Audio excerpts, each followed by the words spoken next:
వచ్చాయి.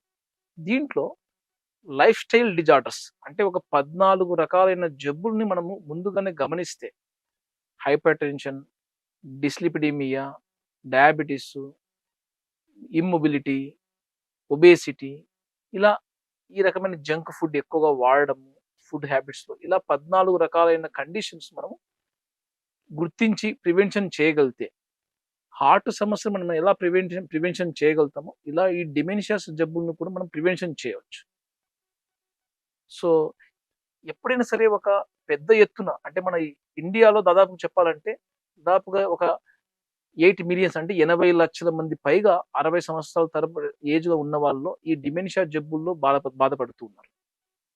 ఇంత పెద్ద ఎత్తున ఉన్న ఈ ఈ ఈ యొక్క డిమెన్షియా, ఈ యొక్క ఆల్జీమర్స్ సంబంధించిన జబ్బులు మనం ఎరాడికేట్ చేయాలంటే, ఇదేదో థెరపీస్ తోటో, ట్రీట్‌మెంట్ తోటో సరిపోదు.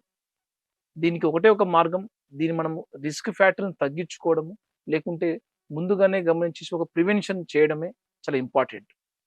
సో, వీటిలో ఈ లైఫ్ స్టైల్ డిజార్డర్స్‌ని చాలా ఇంపార్టెంట్‌గా చూడాలి.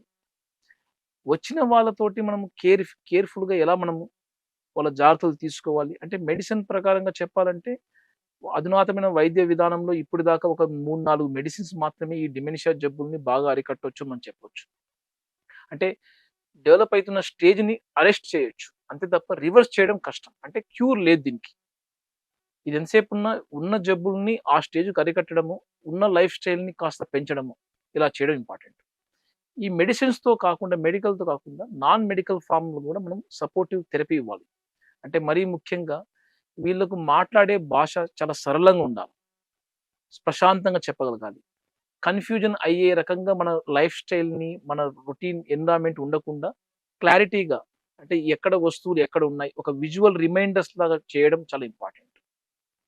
మరీ ముఖ్యంగా వీళ్ళు ఎమోషన్‌గా మనం ఏదైనా ఆతృతలో లేకుంటే తొందరపాటులో ఉన్నప్పుడు మనం మాటలతోటి వాదించడం గానీ, కసిరిచ్చుకోవడం గానీ, ఇబ్బంది పెట్టడం చేయకుండా వీళ్ళొక సున్నితమైన స్పర్శ ఇస్తూ మనం చెప్పే మాటకి ఎక్కువగా వీళ్ళ రిసీవింగ్ ఉండొచ్చు. సో, ఇలాంటి చిన్న చిన్న జాగ్రత్తలు, టైమ్ సెన్స్ అంటే ఎప్పుడు ఏ రోజు ఇప్పుడు ఎంత టైం అయింది? ఏ రోజయింది? ఇలా మనం నిత్యం కొద్దిగా ఓరియంటేషన్ చేయడం, మాట్లాడడం.